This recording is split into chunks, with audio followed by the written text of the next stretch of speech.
Hello, dear listeners. I hope you are doing well today. Before we begin, I want you to think about the person who knows you better than anyone else. The person who has seen your best days and your worst days. The person you trust with your secrets. The person you call when life falls apart. Now, imagine spending 10 years beside that person without ever realizing they were the love of your life. Sounds impossible, doesn't it? I thought so too, until it happened to me. My name is Emma, and this is the story of how I married my best friend. When I first met Ryan, I was 18 years old. Young, confused, and completely unprepared for adulthood. College felt overwhelming. Everything was new. Everything was scary. Then, one morning, I walked into class carrying a cup of coffee. A very bad idea. Before I even reached my seat, I tripped. Coffee spilled everywhere. My notebook was ruined. People stared. I wanted to disappear. Then someone walked over, handed me a stack of napkins, and smiled. Don't worry, I've done worse. That someone was Ryan, and at that moment, I had no idea he would change my life forever. We became friends almost immediately, not because we were alike. Actually, we were completely different. Ryan was confident, I was shy. Ryan loved adventures, I preferred staying home with a book. Ryan talked to everyone. I overthought everything. Yet somehow we fit together perfectly, like two puzzle pieces that were never supposed to match, but somehow did. Days turned into months, months turned into years, and Ryan became part of my life. We studied together, worked together, shared meals together, spent weekends together. Whenever something important happened, he was there. Whenever something terrible happened, he was there too.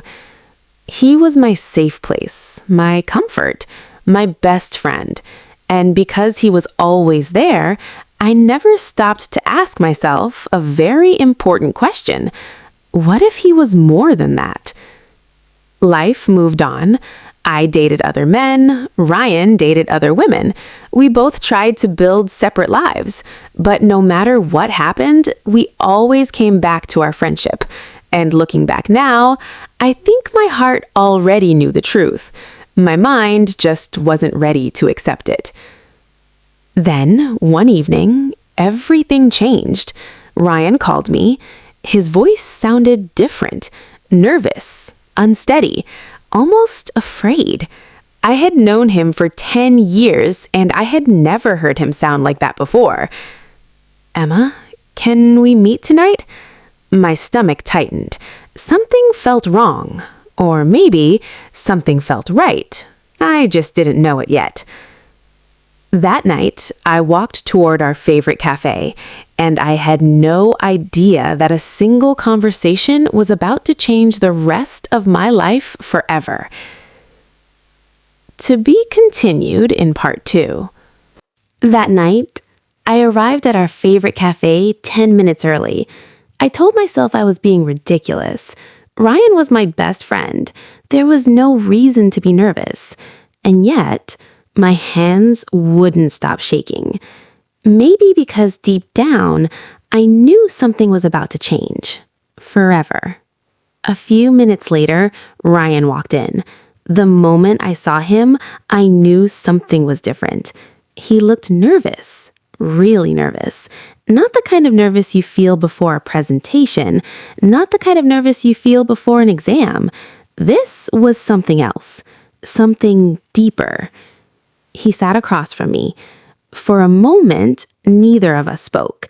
The silence felt strange, heavy, almost impossible to breathe through. Finally, I smiled. Ryan, you're scaring me. What's going on? He looked down at his coffee, then back at me, then down again. I had never seen him struggle to find words before, and somehow that frightened me even more.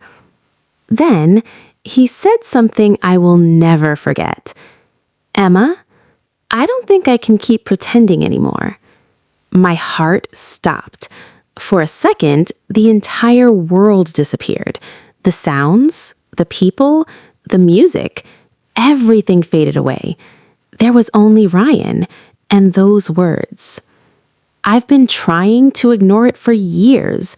I've been trying to convince myself that friendship was enough, but it isn't.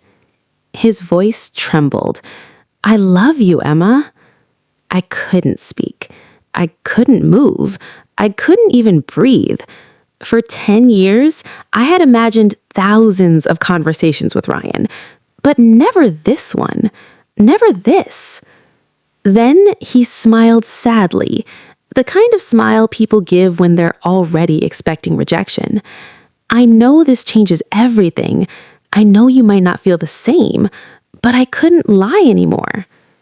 For the first time, I looked at him differently, not as my best friend, not as the person who was always there, but as a man who had quietly loved me for years, a man who knew every part of me, a man who never left, a man who never stopped choosing me. And suddenly, memories started flooding back. Every late night conversation, every birthday, every holiday, every time he protected me, every time he stayed, every time he looked at me a little longer than necessary. How had I never seen it? Or maybe the truth was harder. Maybe I had seen it, and I was simply afraid of losing him, afraid of ruining what we already had, afraid that love might destroy the most important friendship of my life. Ryan stood up slowly. "I understand if you need time. I don't expect an answer tonight." Then he started walking away, and suddenly, panic filled my chest. Real panic, the kind that appears when you're about to lose something priceless. For the first time in 10 years, I imagined my life without Ryan. No phone calls, no laughter, no friendship, no Ryan. And that thought broke my heart, because in that moment, I finally understood something. I wasn't afraid of losing my best friend. I was afraid of losing the man I loved. "Ryan," I called his name. He stopped walking. Slowly, he turned around, and what happened next changed both of our lives forever. "Ryan," I called his name. He stopped walking. Slowly, he turned around. For a moment, neither of us moved. Neither of us spoke. The entire cafe seemed to disappear. There was only him and me. I looked into his eyes, the same eyes I had known for 10 years, the same eyes that had watched me laugh, cry, fail, succeed, the same eyes that had never stopped believing in me. And suddenly, everything became clear, not because something had changed that night, but because I finally saw what had been there all along. I stood up. My heart was pounding so hard, I thought everyone could hear it. Ryan looked nervous, hopeful, terrified. I had never seen him look that vulnerable before. Then I smiled, and tears filled my eyes. "Ryan, I think I've loved you for a long time." His expression froze, as if he couldn't believe what he had just heard. As a friend at first, then as something more, but I was too afraid to admit it. A tear rolled down my cheek. I was afraid of losing you. I was afraid of ruining what we had. I was afraid that if things went wrong, I would lose the most important person in my life. Ryan took a step closer, then another, and another, until he was standing right in front of me. For a moment, he simply looked at me, like he was trying to make sure this wasn't a dream. Then he laughed, a nervous, happy, almost unbelievable laugh. And suddenly, I started laughing too. Because after all those years, after all those missed chances, after all those unanswered feelings, we had finally found our way to each other. That night, we walked through the city together, not as best friends, not anymore. For the first time, we walked hand in hand, and somehow it felt completely natural, as if our hearts had been waiting for that moment all along.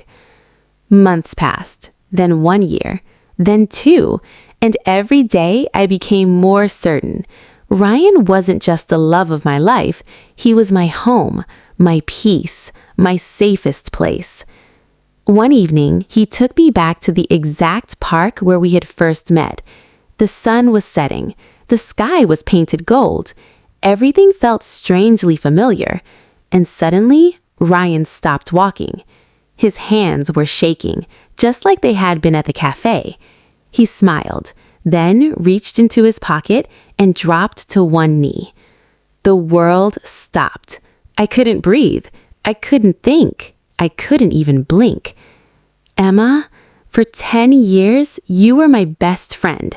For the years after that, you became my greatest love. His voice cracked and tears filled his eyes. I don't want another day without you. I don't want another year. I don't want another lifetime. Softly, I want forever. Then he opened the ring box and asked the question that changed my life. Will you marry me? I didn't let him finish. I was already crying, already laughing, already saying yes, again and again. Yes, yes, yes. 1 year later, I walked down the aisle, and at the end of that aisle stood my best friend, the boy who handed me a napkin on my worst day, the man who never left, the man who loved me patiently, the man who became my husband. Today, people often ask me when I fell in love with Ryan, and honestly, I don't know. Maybe it happened slowly. Maybe it happened all at once. Maybe love was there from the beginning, waiting for us to notice. But I do know one thing. The greatest love of my life wasn't a stranger, wasn't a perfect prince, wasn't someone I searched for. He was my best friend, and marrying him was the easiest decision I ever made. Thank you for listening, and remember, sometimes the love you're searching for is already standing beside you. The end.